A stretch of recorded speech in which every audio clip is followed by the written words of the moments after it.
O reino da divina vontade entre as criaturas. Livro do céu. O chamado às criaturas à ordem, a seu posto e a finalidade para a qual foram criadas por Deus.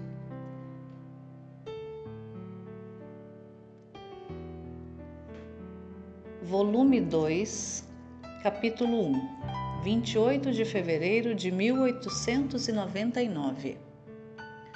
Por ordem do confessor, começo a escrever o que acontece entre Nosso Senhor e eu, dia por dia. Ano 1899, mês de fevereiro, dia 28.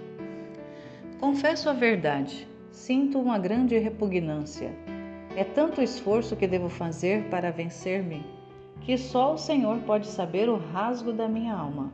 Mas, ó santa obediência, que atadura tão poderosa és!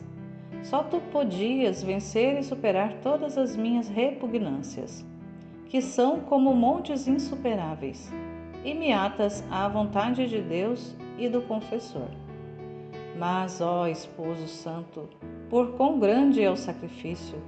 Outro tanto tenho necessidade de ajuda.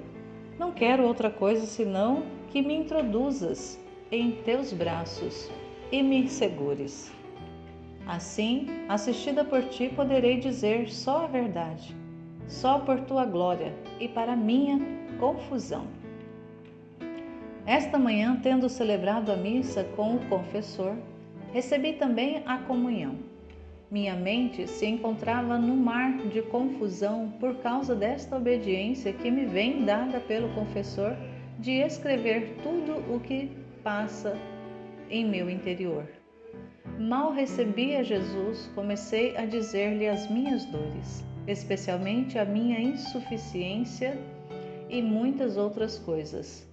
Mas parecia que Jesus não dava importância a mim e não respondia a nada. Uma luz veio-me à mente e eu disse: talvez eu seja eu mesma a causa de Jesus não se mostrar segundo o seu costume. Então, de todo o coração lhe disse: ah, meu bem e meu tudo, não se mostre comigo tão indiferente. Me despedaça o coração pela dor. Se é pelo escrito, venha, que venha, embora me custe o sacrifício da minha vida, te prometo fazê-lo. Então Jesus mudou o aspecto e todo benigno me disse: do que temes? Não te assisti eu as outras vezes? Minha luz te circundará por todas as partes, e assim tu poderás manifestá-la. Enquanto assim dizia, não sei como vi o confessor junto a Jesus e o Senhor lhe disse: olha, tudo o que fazes passa para o céu. Por isso, vê a pureza com a qual deves agir, pensando que todos os teus passos, palavras e obras vêm à minha presença. E se são puros, isto é, feitos por mim, eu sinto por isso uma alegria grandíssima e sinto-os em meu redor, como tantos mensageiros que me lembram continuamente de ti. Mas se eles são feitos por fins baixos e terrenos, sinto aborrecimento. E enquanto assim dizia, parecia que lhe pegava as mãos e levantava-as para o céu. Lhe dizia: os olhos sempre em alto, és do céu, obra para o céu. Enquanto via o confessor e Jesus que assim lhe dizia, em minha mente me parecia que se fizesse assim, aconteceria como quando uma pessoa deve desalojar uma casa para mudar-se a outra. O que faz? Primeiro manda todas as coisas e tudo o que ela tem, e depois vai-se ela. Assim nós, primeiro mandamos nossas obras para tomar o lugar para nós no céu. E depois, quando chegar nosso tempo, iremos nós. Ó, que formoso cortejo nos farão! Agora, enquanto vi o confessor, lembrei-me de que tinha dito que devia escrever sobre a fé, o modo como Jesus me tinha falado sobre esta virtude. Enquanto pensava nisto, num instante o Senhor atraiu-me de tal forma para si que me senti fora de mim mesma no céu, juntamente com Jesus, e disse-me estas palavras preciosas: a fé é Deus. Mas estas duas palavras continham uma luz imensa, que é impossível explicá-las. Mas como posso dizê-la? Na palavra fé, compreendia que a fé é o próprio Deus. Assim como o alimento material dá vida ao corpo para que não morra, assim a fé dá vida à alma. Sem a fé, a alma está morta. A fé vivifica, a fé santifica, a fé espiritualiza o homem e o faz ter fixos os olhos num ser supremo, de modo que nada aprende das coisas aqui embaixo, e se as aprende em Deus. A felicidade de uma alma que vive de fé! Seu voo é sempre para o céu. Em tudo o que lhe acontece, se olha sempre em Deus, e eis como na tribulação a fé a eleva em Deus e não se aflige, nem sequer um lamento, sabendo que não deve formar aqui a sua alegria, senão no céu. Assim, se a alegria, a riqueza, os prazeres a circundam, a fé a eleva em Deus e diz entre si: quanto mais feliz e mais rica serei no céu. Então, esses bens terrenos, ele se irrita, os despreza e os coloca debaixo dos pés. Parece-me que a alma que vive de fé acontece como a uma pessoa que possui milhões e milhões de moedas e até reinos inteiros, e outra pessoa quer oferecer-lhe 1 centavo. Agora, o que diria aquela? Não se indignaria? Não a jogaria na cara? E acrescento: e se esse centavo estivesse todo enlameado, como são as coisas terrenas? E além disso, se lhe fosse dado só em empréstimo? Então ela diria: imensas riquezas gozo e possuo, e você se atreve a me oferecer este vil centavo tão enlouquecido e por pouco tempo? Eu creio que viraria em seguida o olhar e não aceitaria o dom. Assim faz a alma que vive de fé a respeito das coisas terrenas. Agora vamos outra vez à ideia do alimento. O corpo, tomando o alimento, não só sustenta, mas participa da substância do alimento, que se transforma no mesmo corpo. Agora, assim a alma que vive de fé, como a fé é o próprio Deus, a alma vem a viver do mesmo Deus, e alimentando-se do mesmo Deus, vem a participar da substância de Deus. E participando, vem a assemelhar-se a Ele e a transformar-se com o mesmo Deus. Portanto, a alma que vive de fé, acontece que santo é Deus, santa é a alma, potente Deus, potente a alma, sábio, forte, justo Deus, sábio, forte, justa a alma. E assim de todos os demais atributos de Deus. Em suma, a alma torna-se um pequeno Deus. A bem-aventurança desta alma na terra, para depois ser bem-aventurada no céu. Compreendi também o que significa aquelas palavras que o Senhor diz às suas almas prediletas: eu te desposarei na fé. Que o Senhor neste místico matrimônio vem dotar as almas de suas mesmas virtudes. Parece-me como dois esposos que, unidos suas propriedades, não se discernem mais as coisas de um e as do outro, e ambos se fazem donos de tudo. Mas no nosso caso a alma é pobre. Todo o bem é da parte do Senhor, que a torna partícipe das suas substâncias. A vida da alma é Deus, a fé é Deus, e a alma, possuindo a fé, vem a enxertar-se em si todas as outras virtudes, de maneira que a fé está como rei no coração, e as demais virtudes estão ao seu redor, como súditas, servindo a fé. Assim que as mesmas virtudes, sem a fé, são virtudes que não têm vida. Parece-me que Deus, em dois modos, comunica a fé ao homem. A primeira é no santo batismo. A segunda é quando Deus bendito, depositando uma parte de sua substância na alma, lhe comunica a virtude de fazer milagres, como a de poder ressuscitar os mortos, curar os doentes, parar o sol e assim por diante.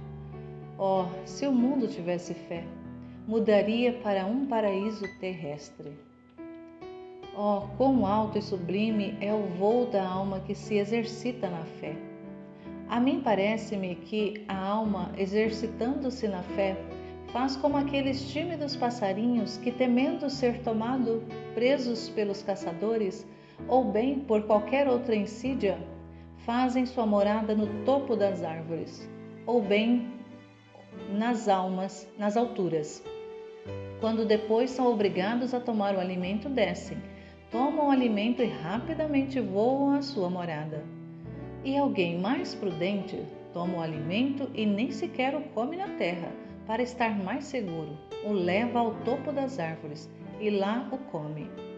Assim, a alma que vive de fé é tão tímida das coisas terrenas que, por temor de ser assediada, nem sequer lhes dirige um olhar. Sua morada está no alto, acima de todas as coisas da terra e especialmente nas chagas de Jesus Cristo. E desde dentro daquelas beatas moradas geme, chora, reza e sofre junto com seu esposo, Jesus, sobre as condições e misérias em que se encontra o gênero humano. Enquanto ela vive naquelas moradas das chagas de Jesus, o Senhor dá-lhes uma parte das suas virtudes, e a alma sente em si aquelas virtudes que se fossem suas, como se fossem suas, mas, contudo, adverte que, se bem às vezes suas, o possuí-las é-lhe dado, que foram comunicadas pelo Senhor. Acontece como a uma pessoa que recebeu um dom que ela não possuía. Agora o que faz? Toma-o e se faz dona dele. Mas, cada vez que o olha, diz entre si: isto é meu, mas me foi dado por essa pessoa. Assim faz a alma, a qual o Senhor, desprendendo de si uma parte do seu ser divino, a muda em si mesmo. Agora esta alma, como abomina o pecado, mas ao mesmo tempo compadece dos demais, roga por aquele que vê que caminha no caminho do precipício, se une com Jesus Cristo e se oferece vítima para sofrer e assim aplacar a divina justiça e para livrar as criaturas dos merecidos castigos. E se fosse necessário o sacrifício de sua vida, de bom grado o faria para a salvação de uma só alma. Havendo-me dito o confessor que lhe explicasse como vejo a divindade de nosso Senhor, respondi-lhe que era impossível saber-lhe dizer logo.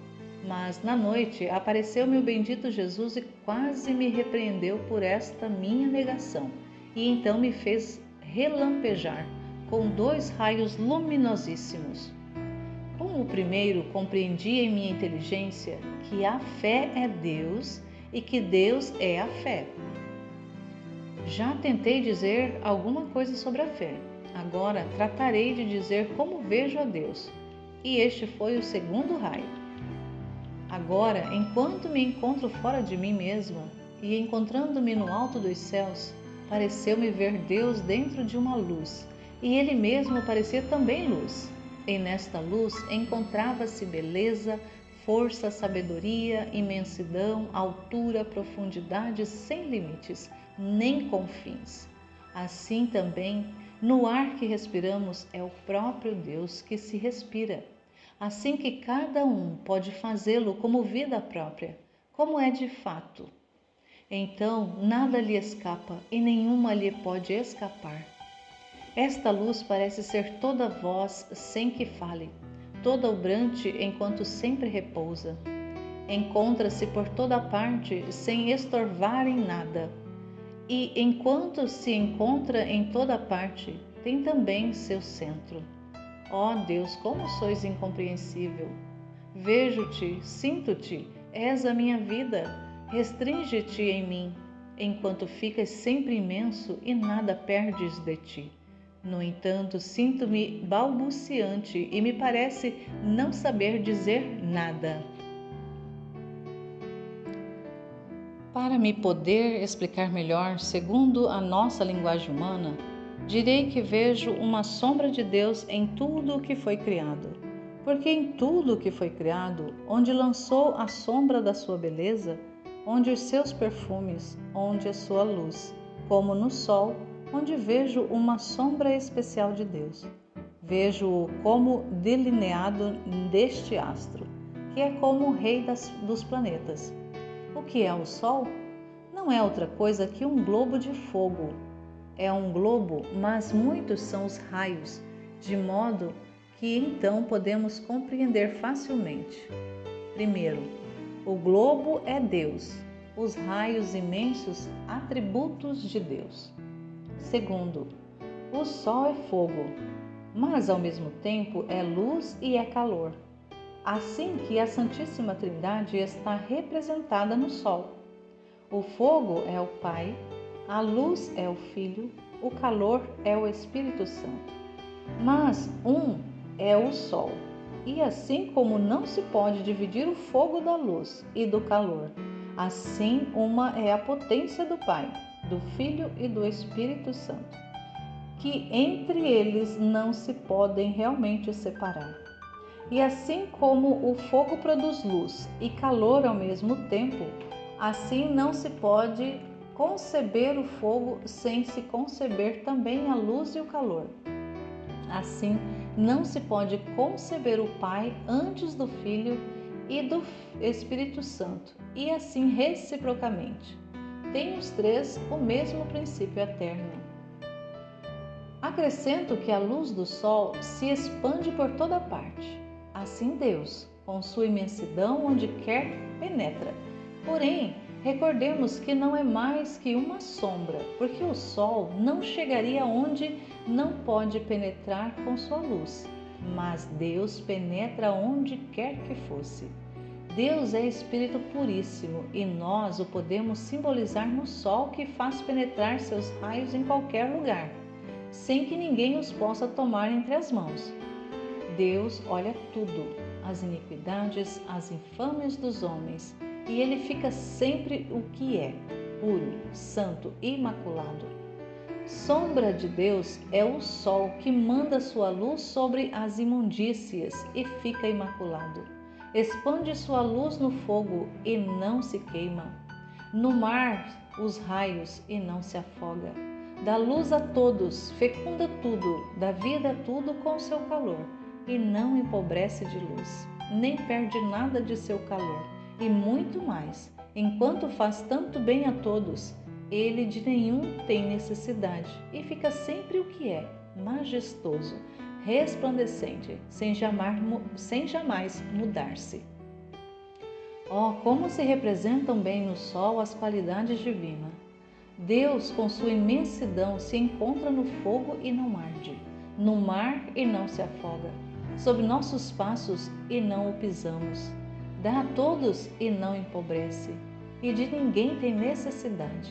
Vê tudo, mas é todo olhos, e não há coisa que não sinta. Está ao dia de cada fibra de nosso coração, de cada pensamento de nossa mente. E sendo Espírito Puríssimo, não tem nem ouvidos, nem olhos, e aconteça o que acontecer, não muda jamais. O sol, investindo o mundo com sua luz, não se cansa. Assim Deus, dando vida a todos, ajudando e regendo o mundo, não se cansa. para não gozar mais a luz do sol e seus benéficos efeitos, o homem pode esconder-se, pode pôr obstáculos, mas ao sol nada lhe faz, permanece como é. O mal cairá todo sobre o homem. Assim, o pecador, com o pecado, pode afastar-se de Deus e não gozar mais de suas benéficas influências. Mas a Deus nada lhe faz, todo mal é seu. Também o arredondamento do sol me simboliza a eternidade de Deus, que não tem nem princípio nem fim. A mesma luz penetrante do sol, que ninguém pode conter em seu olho, é que se alguém quisesse olhá-lo fixamente em pleno meio-dia, ficaria ofuscado. E se o sol se quisesse aproximar do homem, ele ficaria reduzido a cinzas. Assim, do sol divino, nenhuma mente criada pode restringi-lo em sua pequena mente para compreendê-lo em tudo o que é. E se quisesse esforçar-se, ficaria deslumbrada e confusa. E se este sol divino quisesse fazer ostentação de todo o seu amor, fazendo-o sentir ao homem enquanto ainda está em carne mortal, o homem ficaria incinerado. Portanto, Deus tem posto uma sombra de si e de suas perfeições em tudo o que criou. Assim, parece que o vemos e o tocamos, e por ele ficamos tocados continuamente. Além disso, depois de o Senhor ter dito aquelas palavras, a fé é Deus, eu disse-lhe, Jesus, tu amas-me? E ele acrescentou, e tu queres-me? Eu imediatamente disse, sim, Jesus, e tu sabes disso, que sem ti sinto que me falta a vida. Pois bem, Jesus acrescentou, tu me queres, eu também, portanto amemo-nos e estejamos sempre juntos. Assim, terminou por esta manhã. Agora, quem pode dizer o quanto minha mente entendeu este sol divino? Parece-me vê-lo e tocá-lo por toda parte. Aliás, sinto-me revestida por ele dentro e fora de mim mesma. Mas minha capacidade é pequena, que enquanto parece-me compreender alguma coisa de Deus, ao vê-lo parece que não entendi nada. Espero que Jesus me perdoe.